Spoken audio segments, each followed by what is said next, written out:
காங்கிரஸோட இந்த மூவ் தேர்தல் நேரத்துல எப்படி பாக்குறீங்க? இல்லை, இது ஒரு கரெக்டான மூவாக தான் எனக்கு தெரியுது. ஒரு அரசியல் கட்சி தேசிய கட்சிங்கிற முறையில் இப்போ கேட்காம எப்போ கேட்க போகிறாங்க? எப்பயுமே காங்கிரஸை ஒரு அடிமையாக நடத்தணுங்கிறது தான் திமுகவுடைய அடிப்படை வாதமாக இருக்குது. ஒரு கூட்டணி அரசாங்கத்தை அமைச்சு எல்லாருக்கும் இடம் கொடுத்தாரு. அப்போ பிரதமர் மோடி அவர்களுடைய ஃபார்முலாவை தான் காங்கிரஸ் எதிர்பார்க்குது.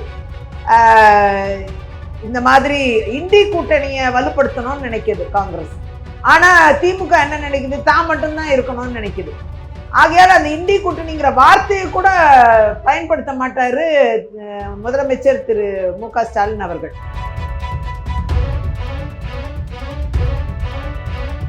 பிரவீன் சக்கரவர்த்தி அவர்கள் குறிப்பிட்ட விமர்சனம் சொல்லியிருக்காரு. இந்த மகளிர் உரிமை தொகையை வைத்து மட்டும் கொண்டு ஜெயிக்க முடியாது அப்படிங்கிற ஒரு வார்த்தையை சொல்லியிருக்காரு. அவர் நேரடியாக ராகுல் காந்தியிடம் நேரடி நீங்கள் உள்ளவர் எல்லாருக்குமே தெரியுது. அவருடைய இந்த வார்த்தைங்கிறது மிக கூர்மையாக கவனிக்கப்பட வேண்டிய விஷயம். இந்த இடம் தான் காங்கிரஸ் தன்னுடைய லாயல் பார்ட்னர் மிஸ் பண்ண பார்க்கதான் தோணுது. இல்லை, அதாவது லாயல் பார்ட்னர் அப்படின்லாம் ஒன்றும் கிடையாதுங்க. தேர்தலில் அப்படிலாம் ஒன்றும் கிடையாது.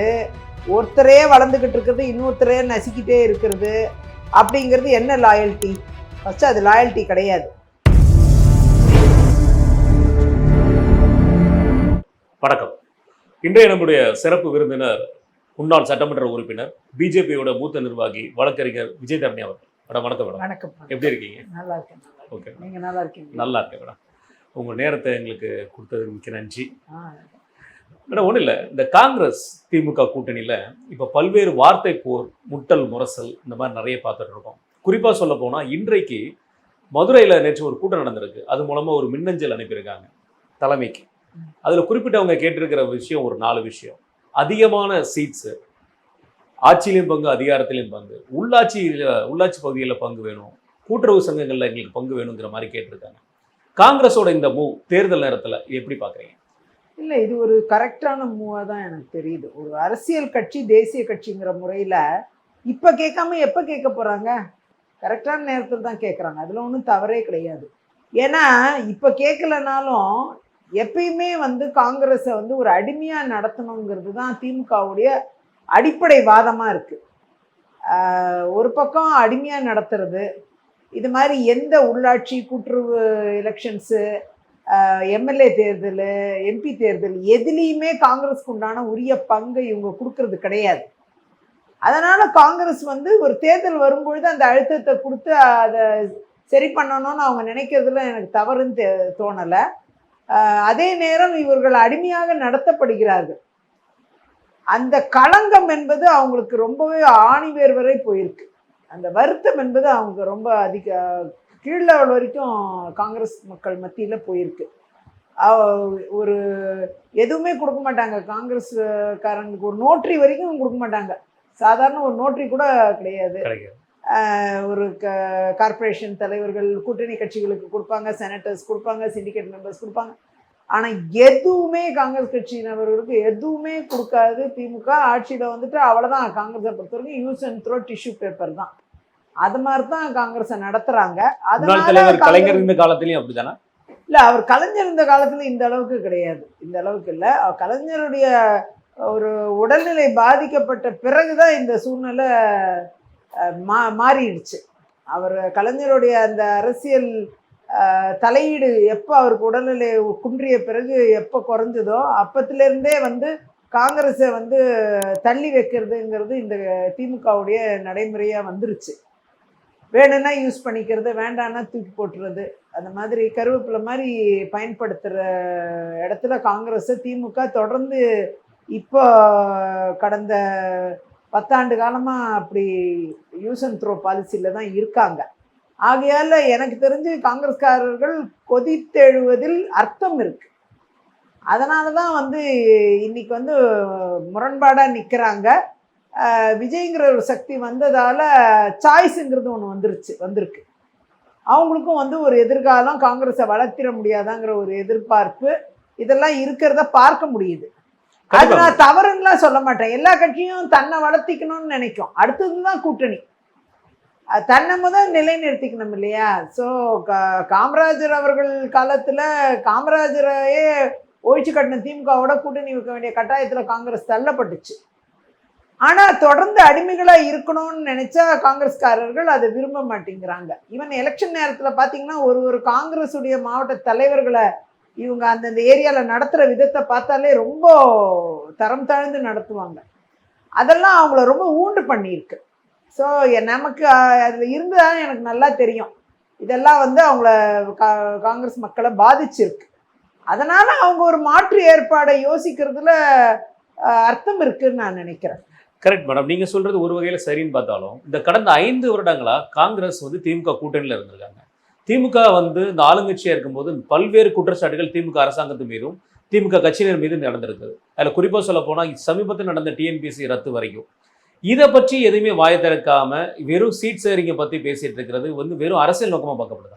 அது அரசியல் நோக்கம் ஒரு பக்கம் இருக்கு. ஏன்னா அவங்க கட்சி அவங்க வளர்க்கணும், அதனால அவங்க மக்கள்கிட்ட ஈடுபட வாய்ப்பு இருக்காது. மக்கள்கிட்ட திமுகவோட அடிமையா இருந்ததாலே வாய் திறக்க முடியாம போயிருச்சு. அதுதான் ஒரு லைன் ஆன்சர் தான் இதுக்கு. எல்லாத்துக்கும் திமுகவை எதிர்க்கவே கூடாது, திமுக எதிர்த்து ஒரு வார்த்தை சொல்லிட்டா கூட காங்கிரஸுடைய நிலைப்பாடுல இருந்து தவறியதா திமுகவோட அலையன்ஸ்ல இருந்தே தவறியதா கருதக்கூடிய காங்கிரஸ் தலைவர்களே இருக்கிறாங்க. இதுதான் அந்த பிரச்சனையே. அப்படியே வாயடைக்க வச்சிருவாங்க. நீங்க மக்களுக்காக குரல் கொடுத்தா அங்க காங்கிரஸ் தலைவர்களே வாய் மூட சொல்லிடுவாங்க, வாய் பூட்டு போட்டுருவாங்க. அது மக்களுக்காக குரல் கொடுக்கக்கூடிய யாரா இருந்தாலும் உடனே அவங்க காங்கிரஸ் விரோதி ஆயிடுவாங்க.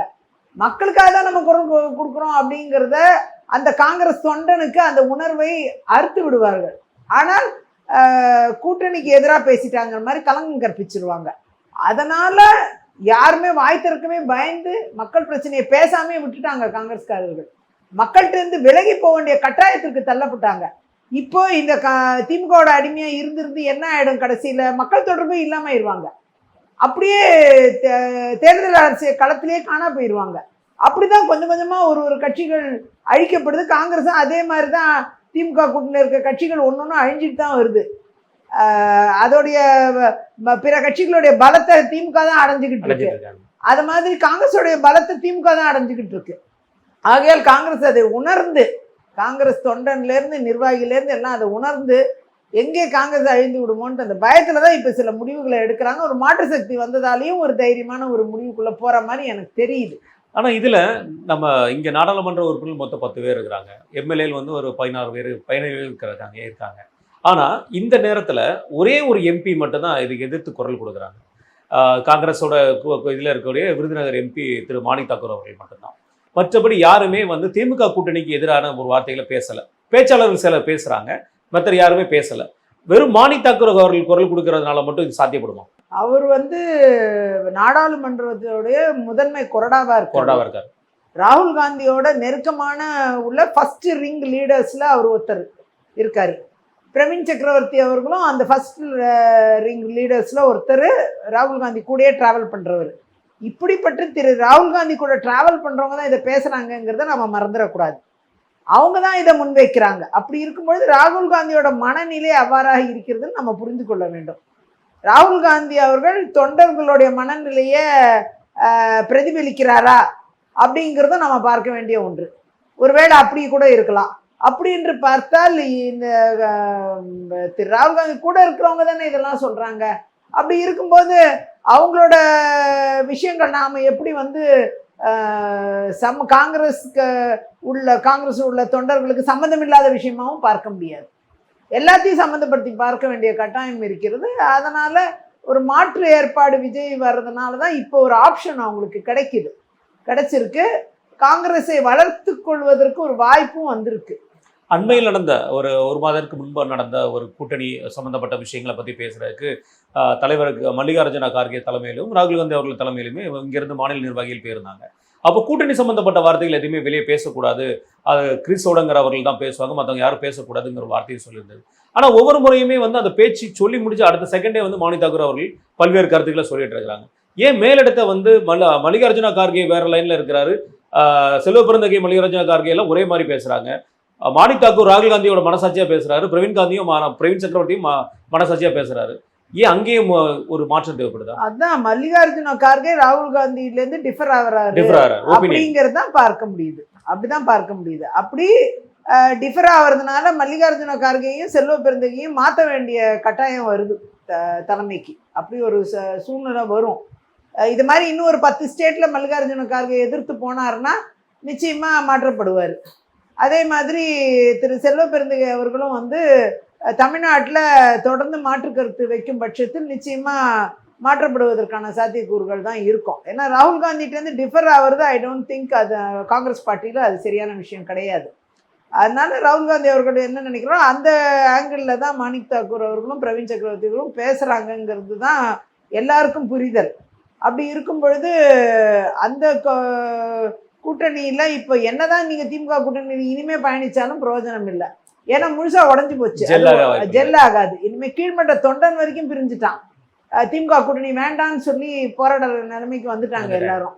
அப்படி இருக்கும் பொழுது இனிமே அந்த கூட்டணியில தொடர்வதனால் பிரயோஜனம் இல்லைன்னு தான் காங்கிரஸ்காரர்களும் நம்புறாங்க. திமுகவும் அதுதான் நினைக்குது. இனிமே இவங்களை சேர்த்துக்கிட்டு இனிமே நாம வந்து இழுத்துட்டு போறது ரொம்ப கஷ்டமா இருக்கும்.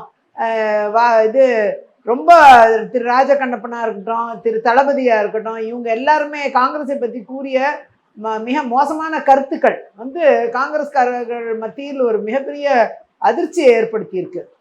அதனால வந்து இந்த திமுகவை ஆட்சியில் அமர வைக்கிறதுக்கு நாம வந்து வேலைக்காரர்களாக இருக்க வேண்டிய அவசியம் இல்லை அப்படின்னு சொல்லி ஒரு காங்கிரஸ் தொண்டனும் நினைக்கிறத நாம உணர முடியுது. அடிமை சாசனம் எழுதி தர வேண்டாம் அப்படிங்கிறத காங்கிரஸ் தொண்டனின் வேண்டுகோளா தொடர்ந்து இருந்துகிட்டு இருக்கு. இந்த பார்கெனிங் பவர் இப்போ நம்ம கடந்த பல தேர்தலில் பார்க்கோம். பல மாநிலங்களில் இதே மாதிரி பார்கெயின் பண்ணி ஒவ்வொரு இடங்கள்லையுமே காங்கிரஸ் வந்து படுதோல்விகளை சந்திச்சிருக்காங்க. குறிப்பாக சொல்லப்போனால் பீகாரில் நடந்த தேர்தல். பீகாரில் வந்து தேஜஸ்வரி யாதவ் வந்து முன்னிலையில் இருந்தார். அது சொல்லப்போனால் முன்னாடி எதிர்க்கட்சி தலைவராக இருந்தார். ஒரு நல்ல வாக்கு சதவீதத்தோடு இருந்தார். காங்கிரஸ் அவங்கள்ட்ட போய் பேரம் பேசிட்டு இப்போ அதிகமான சீட்டுகளை வாங்கி மிகப்பெரிய ஒரு இழப்பு வந்து தேஜஸ்வரி யாதவுக்கும் இருந்திருக்கு, காங்கிரஸுக்கும் இருந்திருக்கு. இந்த மாதிரி பல்வேறு மாநிலங்களில் தோல்வி அடைஞ்சிட்டு வர்ற காங்கிரஸ் தமிழகத்தில் மட்டும் ஏன் இந்த பார்கெனிங்கை மீண்டும் தொடர்றாங்க? இல்லை, அதாவது பிற மாநிலங்கள் வேற, தமிழ்நாடு வேற. பிற மாநிலங்களில் பார்கெயின் பண்ணாங்க, சீட்டுக்காக பார்கெயின் பண்ணாங்களே தவிர ஒரு மாற்று சக்தியோட இணையணும்னு ஆசைப்படல பிற மாநிலங்களில். அந்த சூழ்நிலை இல்லை. ஆனால் அதுவே தமிழ்நாட்டில் தாவைக்காங்கிற ஒரு சக்தியோட இணையணும்ட்டு ரெடி ஆயிட்டாங்க. இது வேற, இது களமே வேற. திமுகவை ஆட்சியில் உட்கார வச்சு ஊழல் பண்ண வச்சு அவங்கள சம்பாதிக்க வச்சு அவங்க வீட்டுக்கு கொண்டு போகிறத இவங்க வேடிக்கை பார்த்துன்னு இருந்திருக்கிறாங்க. ஊழலற்ற ஒரு அரசை வழங்கணும்னு கூட ஒருவேளை காங்கிரஸ் சொல்லிச்சான்னு தெரியல. அப்படிப்பட்ட இடத்துல ஒருவேளை திமுகவுக்கு உதவுறது தவறுன்னு நினைக்கலாம். அப்படி கூட இருக்கலாம். ஒரு ஊழல் ஆட்சிக்கு துணை போகிறோங்கிறத அவங்க நினைக்கலாம். அவங்க உள்ளுக்குள்ள அவங்க பேசிக்கிற விஷயமா இருக்கும். அதே மாதிரி காங்கிரஸுக்கென்று காங்கிரஸ் தொண்டர்களுக்கோ நிர்வாகிகளுக்கோ எந்த இடத்துலையும் அவங்க எந்த வாய்ப்பும் தரல. வேலை பார்க்கறதுக்கு மட்டும் யூஸ் பண்ணிக்குவாங்க. காங்கிரஸுங்கிற ஒரு அடையாளத்தை மட்டும் மதச்சார்பின்மைக்காக வச்சுக்குவாங்க.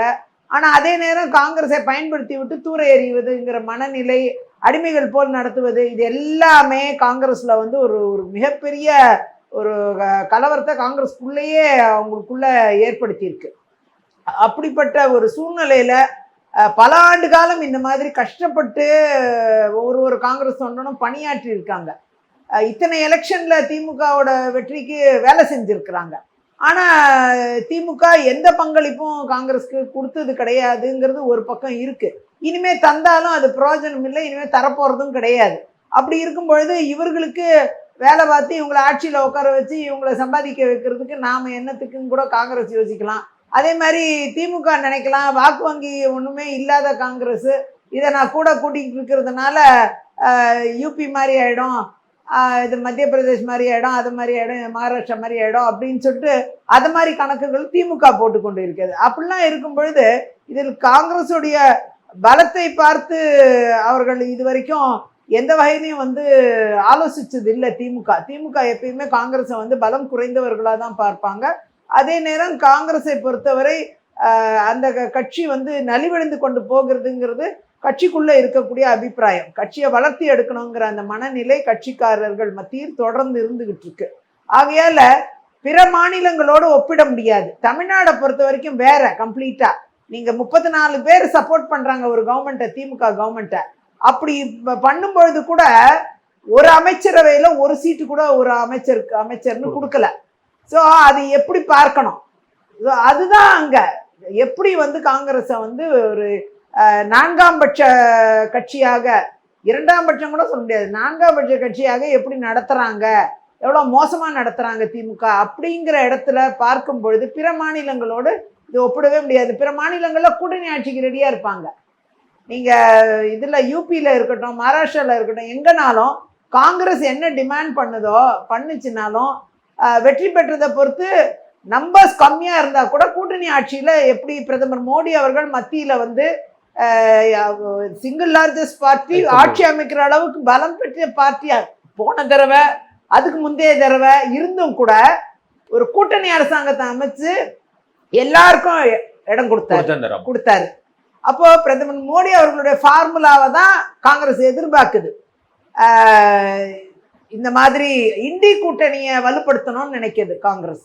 ஆனா திமுக என்ன நினைக்குது, தான் மட்டும்தான் இருக்கணும்னு நினைக்குது. ஆகையால் அந்த இந்தி கூட்டணிங்கிற வார்த்தையை கூட பயன்படுத்த மாட்டாரு முதலமைச்சர் திரு மு.க. ஸ்டாலின் அவர்கள்.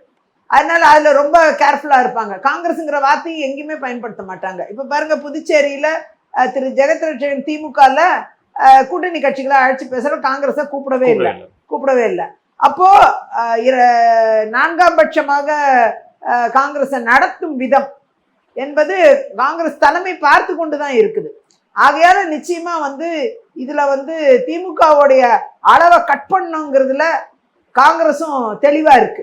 ஒரு புறம் இப்படி இருக்கும்போது அந்த 5 ஆண்டுகள்ல காங்கிரஸ் எவ்வாறு வளர்ந்துருக்குங்கிற ஒரு விஷயத்த பார்க்குவாங்க. இப்போ மாநில தலைமையை வந்து எந்த அளவுக்கு காங்கிரஸை வளர்த்துருக்காங்க அப்படின்னு மேலிடம் கண்டிப்பா பார்க்க வேண்டியிருக்கு. ஏன்னா குறிப்பா சொல்ல போனா தேர்தல் ஆணையம் சமீபத்தில் வெளியிட்டிருக்கிற வந்து பூத் ஏஜென்ட்ல கூட 63,000 பூத் ஏஜென்ட் பிஜேபிக்கு இருக்கு.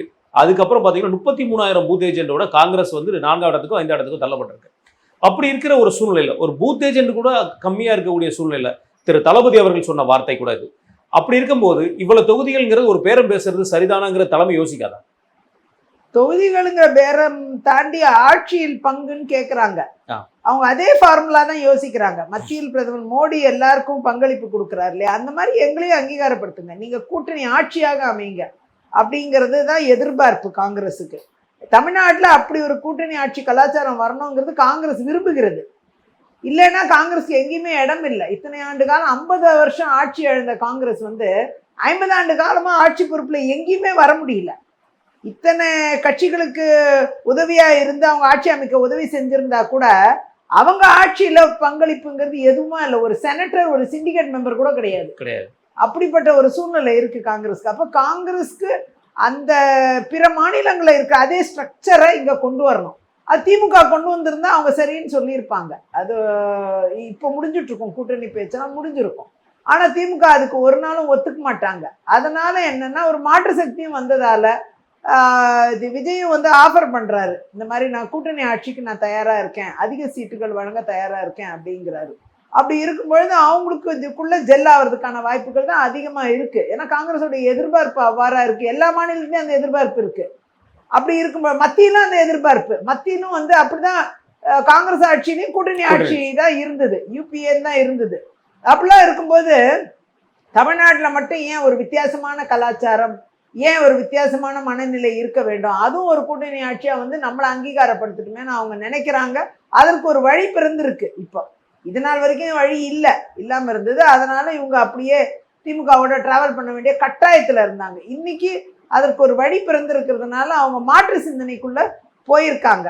அது எல்லா கட்சிகளும் செய்யற மறு ஆய்வு, இதெல்லாம் வந்து ஒரு ஆய்வுக்குட்பட்டதுதான்.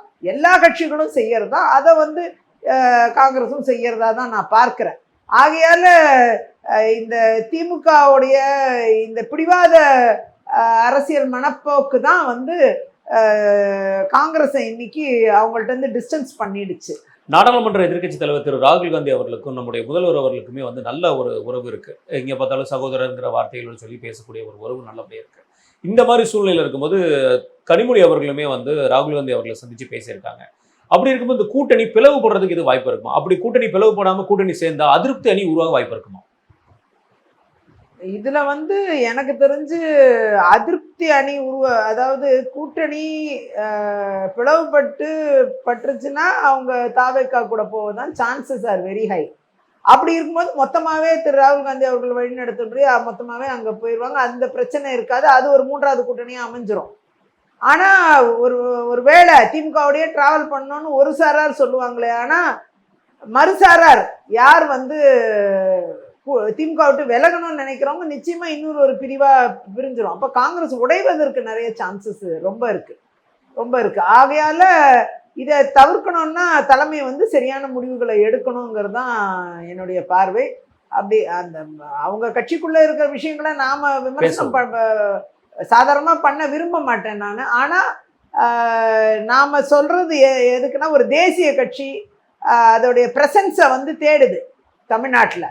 அப்படி இருக்கும் பொழுது அந்த பிரசன்ஸை வந்து கொடுக்காத திமுகவுக்கு எதிரான ஒரு மனநிலை தான் இன்னைக்கு இந்த இத்தனை குழப்பங்களுக்கு காரணம். திமுக கூட்டணி வந்து மிகவும் சிதலடைஞ்சு போய் இருக்கு. படிப்படியாக அது வந்து இங்க அதிமுக கூட்டணி, தேசிய ஜனநாயக கூட்டணி, அதிமுக தலைமையிலான கூட்டணி ஒரு கட்சியா சேர்ந்து பலமாயிட்டே போகுது. இன்னொரு பக்கம் ஒரு கட்சியா கழிந்து அந்த அதிமுக கூட்டணி பலம் இழந்துட்டே போகுது. அப்படிதான் அதை பார்க்க வேண்டும். அந்த அளவுல வந்து திமுக கூட்டணிக்குள் இருக்கும் குழப்பங்கள் இப்ப வெடிக்க தொடங்கி இருக்கு. இது தாண்டி மேம், பிரைம் மினிஸ்டர் அவர்களுடைய விசிட் 57 முறை இங்க வந்து தமிழகத்துக்கு வந்திருக்காரு. அவர் பிரதம மந்திரி ஆன காலத்திலிருந்து இப்போ வரைக்கும் 57 முறை வந்திருக்காரு. ஆனா ராகுல் காந்தி அவர்களுடைய வருகைங்கிறது மிக மிக குறைவு. அதுல குறிப்பா சொல்ல போனா எப்படி பிரைம் மினிஸ்டர் வந்து இந்தியாவிலே நீங்க கம்மியா இருக்கீங்கன்னு ஒரு விமர்சனம் வச்சுட்டு இருக்கிற காலம் போய் இன்னைக்கு ராகுல் காந்தியை பார்த்து எதிர்த்து கேள்வி கேட்க வேண்டிய சூழல் வந்துச்சு. இவர் இந்தியாவில் இருக்கக்கூடிய காலங்கள் எவ்வளவுங்கிற கேள்விக்குறி வந்துச்சு. தன்னுடைய தலைமைக்கு கீழே வந்து இயங்கக்கூடிய கட்சிகள் வந்து மாநிலத்தில் இப்படி இருக்கும்போது, சூழ்நிலை இருக்கும்போது ராகுல் காந்தி தன்னுடைய ஆஃபரை ஸ்ட்ராங்கா வைக்க வாய்ப்பு இருக்குமா?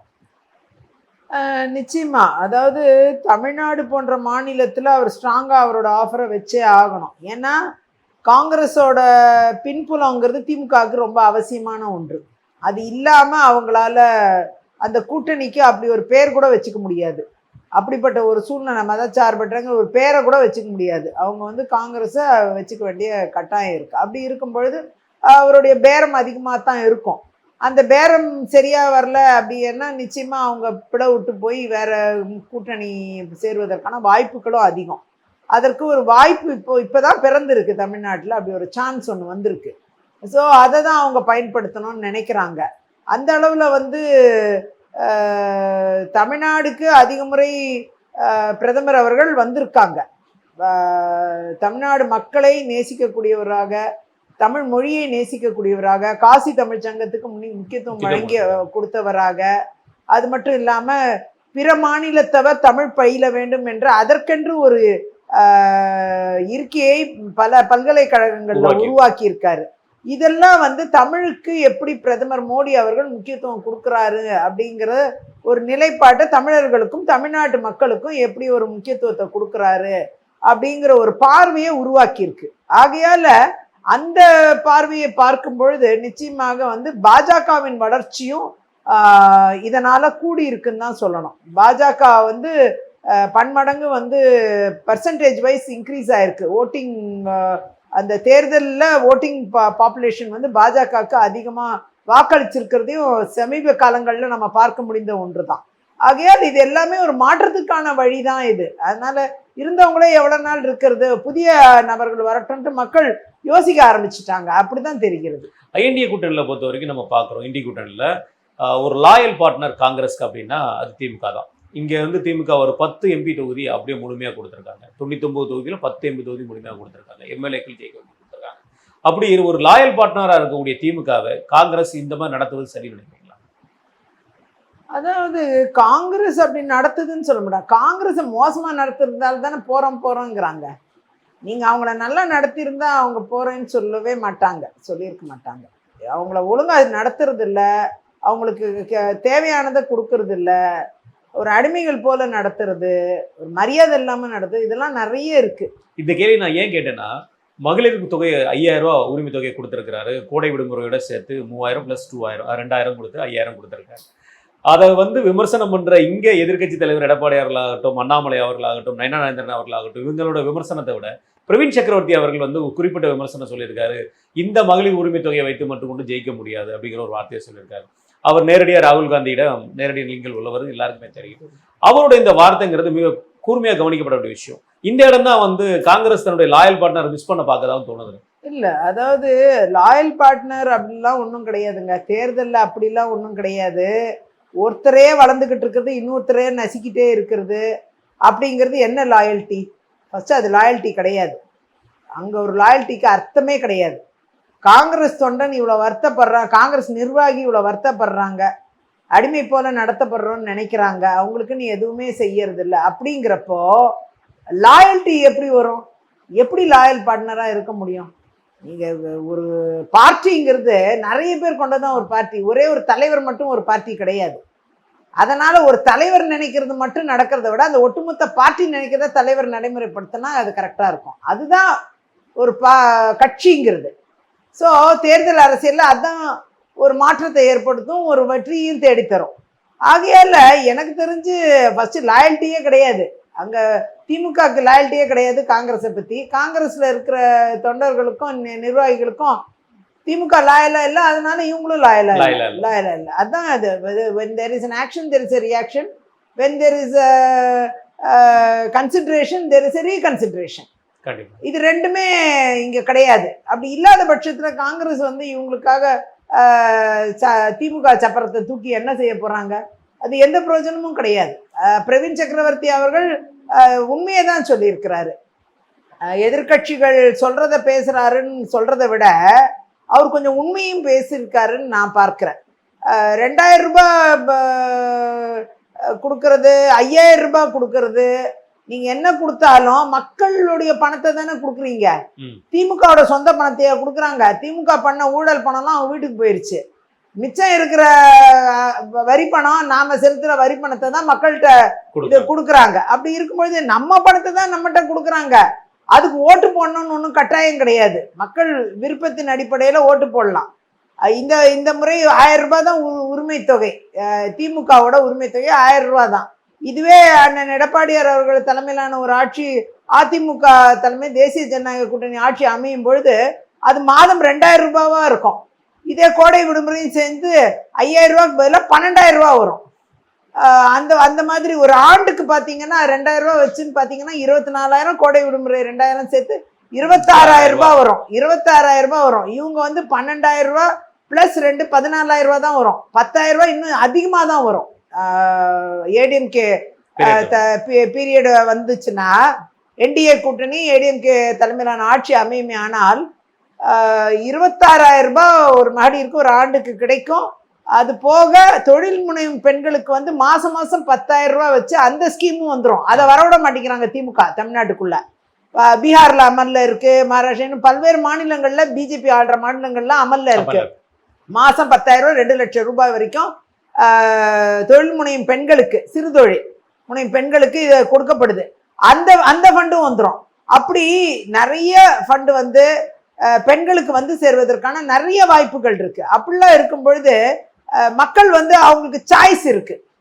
நீங்க வந்து இதுக்காக திமுக ஓட்டு போடணும்னு அவசியம் இல்லை. இதை விட அதிகமாக கிடைக்க போற ஆட்சி என்ன உண்டோ, அவங்களுக்கு தொழில் அபிவிருத்தி பண்றதுக்கான வாய்ப்பை உருவாக்குற ஆட்சி அதிமுக தலைமையிலான தேசிய ஜனநாயக கூட்டணி ஆட்சி வழங்கும் அப்படிங்கிறதுல உத்தரவாதம் அளிக்கப்பட்டிருக்கு. ஸோ அதுக்கு வாக்களிக்கும் பட்சத்தில் தான் நிச்சயமா அது வந்து பெண்களுக்கு நலனா இருக்கும், நலமா இருக்கும். எனவே திரு பிரவீன் சக்கரவர்த்தி அவர்கள் சொன்னது கரெக்டு. இது எந்த பலனும் அளிக்காதுங்கிறத அவர் உண்மையை சொல்லியிருக்கிறாரு. பெண்கள் மக்கள் புரிஞ்சுக்குவாங்கங்கிறது என்னுடைய நம்பிக்கை. தாவேகாங்கிற ஒரு கட்சி உருவானதுல இருந்தால் இந்த மாதிரி ஒரு சூழல் வந்து காங்கிரஸ்க்கு உருவாயிருக்கு. தாவேகா தலைவர் விஜய் அவர்களே வந்து பார்த்தீங்கன்னா இப்போ வரைக்கும் ஒரு 5-6 முறை தான் வெளியே வந்திருக்கிறாரு. மாதத்துக்கு ஒரு முறை 55வது நாள் அவர் படம் ஓடுற மாதிரி வெற்றிகரமாக 55வது நாளுங்கிற மாதிரி 55 நாளுக்கு ஒரு தடவை தான் வெளியே வந்துட்டு இருக்கிறார். தாவேகா தலைவர் விஜயோ தாவேகாவையும் நம்பி காங்கிரஸ் இவ்வளவு பெரிய ஒரு முயற்சி எடுக்க வாய்ப்பு இருக்குமா? இருக்கு. அவர் வந்து தாவேகாங்கிற ஒரு கட்சியை ஆரம்பிச்சு ஒரு பெரிய கூட்டத்தெல்லாம் பண்ணி காமிச்சிருக்காரு. மெம்பர்ஷிப்பும் 1.5 கோடி மெம்பர்ஷிப் பண்ணிட்டோம்னு சொல்றாங்க. அதுலலாம் காங்கிரஸ்க்கு நம்பிக்கை இருக்குமா? இருக்கும். ஒருவேளை எங்களுக்கு நம்பிக்கை இல்லையா இருக்கும், அது வேற. ஆனா காங்கிரஸ்க்கு அதுல நம்பிக்கை இருக்கும்னு நினைக்கிறேன்.